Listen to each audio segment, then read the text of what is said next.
नमस्कार दोस्तों, मैं हूं शंकर और प्रतीक कार केयर यूट्यूब चैनल पे आप सभी का स्वागत है। आज मेरे पास में आई हुई है वैगनार के सीरीज। इस गाड़ी में प्रॉब्लम ये हो रही है कि ये गाड़ी सीएनजी पे कन्वर्ट नहीं हो रही है ऑटोमेटिक। जब इस गाड़ी को हम बटन दबा करके थोड़े टाइम रखेंगे, सीएनजी पे पहले चालू करने से पहले गाड़ी लेंगे, उसके बाद ये सीएनजी पे जाती है, नहीं तो पेट्रोल पर से ऑटोमेटिक सीएनजी पे कन्वर्ट नहीं होती है। सबसे पहले मैं आपको प्रॉब्लम दिखा देता हूँ कि प्रॉब्लम कैसे आ रही है और क्या आ रही है। अभी मैं गाड़ी स्टार्ट कर रहा हूँ। स्टार्ट करने के बाद में मैं आपको दिखा दूँ, गाड़ी स्टार्ट हो चुकी है मेरी और सीएनजी पे गाड़ी कन्वर्ट नहीं हो पा रही है। सीएनजी पे गाड़ी ये कन्वर्ट होती नहीं है। सीएनजी पे जाने के लिए इसको अगर सीएनजी पे मुझे लेना रहेगा तो सबसे पहले गाड़ी बंद करके और उसके बाद में बटन दबा करके 30 सेकेंड रखने के बाद में सीएनजी पे कन्वर्ट हो रही है। डायरेक्ट सीएनजी पे कन्वर्ट होती नहीं है। जिस हिसाब से पहले क्या होता था, गाड़ी स्टार्ट करने के बाद में थोड़े टाइम के बाद ऑटोमेटिक सीएनजी पे कन्वर्ट होनी चाहिए, वैसा नहीं हो पा रही है। और इसमें फॉल्ट आ रहा है कि ये इसका एसी का कूलिंग भी छोड़ दे रहा है। अगर मैं एसी चालू करूँ तो एसी चालू करने के बाद में सिर्फ गर्म हवा आ रही है, एसी की कूलिंग भी गायब है। एसी कूलिंग कर नहीं रही है। 2-3 फॉल्ट एक साथ आया है, कस्टमर का कहना है। और कभी कभी हीटिंग का लाइट भी ब्लिंकिंग करना चालू कर दी है इसमें।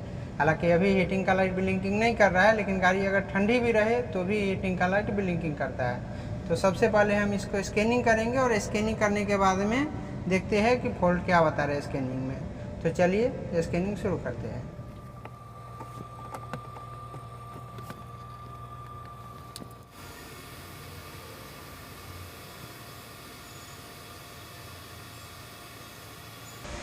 अभी हमारे गाड़ी का स्कैनिंग कंप्लीट हो चुकी है और देखते हैं कि इसमें प्रॉब्लम क्या बताती है।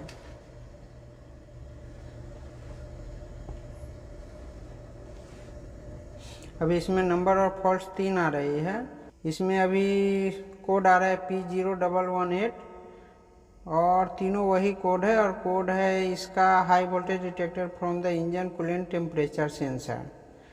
तीनों कोड में मेरे को वही बता रहा है, high voltage detected from the throttle coolant temperature sensor. आप देख सकते हो। अभी हम इसका टेम्परेचर सेंसर चेंज करेंगे। इसके अभी स्कैनिंग में दिखा रहा है टेम्परेचर स्विच का। इंजन कूलेंट में टेम्परेचर स्विच आती है, टेम्परेचर स्विच का फॉल्ट हो सकता है। मैं आपको दिखाने की कोशिश कर रहा हूँ। आप देख सकते हो इसका टेम्परेचर स्विच यहाँ पे दिया हुआ है। तो अभी हम टेम्परेचर स्विच खोलेंगे और टेम्परेचर स्विच खोल करके दूसरा चेंज करेंगे।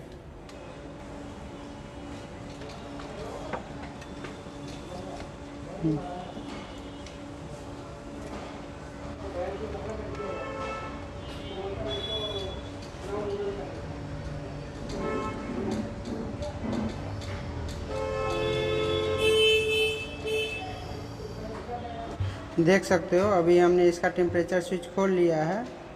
अभी हम इसमें नया टेम्परेचर स्विच डालने वाले हैं।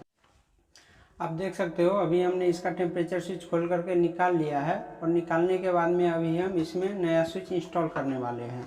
मैं आपको नया स्विच बता दूं, ये मारुति का स्विच है। इसमें वाटर पंप का स्विच लिखा हुआ है। हालांकि टेम्परेचर स्विच और वाटर पंप स्विच दोनों बोलते हैं।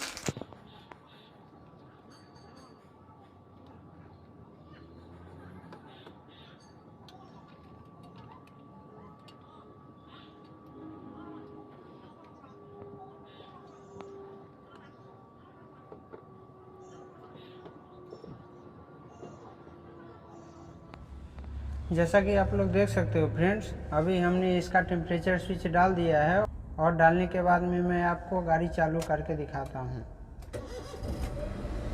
अभी मेरे गाड़ी का इंजन चेक लाइट भी जा चुका है और सीएनजी पे भी प्रॉपर कटअप हो गया। अभी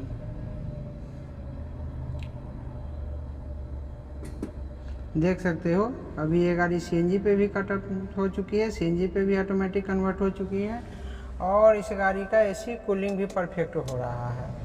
अभी एसी कूलिंग में भी कोई प्रॉब्लम नहीं है, कूलिंग काफ़ी अच्छी हो रही है गाड़ी। इस गाड़ी का हमने थोड़ा सा चला करके राउंड भी मार करके देखा है, तो अभी तक तो हालांकि लाइट नहीं आई है जो हीटिंग का लाइट आती थी, लेकिन इस गाड़ी का प्रॉब्लम सॉल्व हो गया। अभी कूलिंग भी काफ़ी अच्छी है, इंजन चेक लाइट भी जा चुका है और CNG पे भी कन्वर्ट होता है। मैं आपको बंद करके फिर से दिखा दूँ।